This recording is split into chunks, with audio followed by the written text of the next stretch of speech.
everyone, Laceigh Strunk here at CubCrafters, here in the weld shop to show you our latest option for the Carbon Cub series, our fixed rear seat option. Very, very easy install. 2 bolts here in the back. Utilize the same bar that's already in your airplane for your sling seat. Same as your front. Pull the pin, slides all the way forward, and tilts for your baggage access. As someone that flies backseat, majority of the time, this is very comfortable. It's the way to go.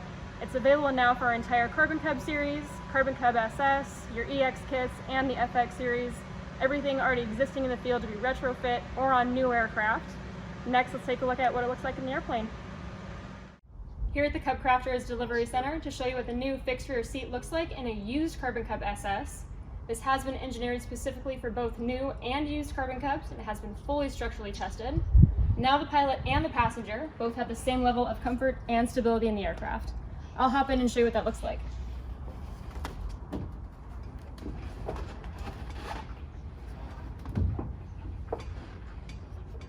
So now that I'm in the airplane, it does feel a lot more spacious. I do have more room to move.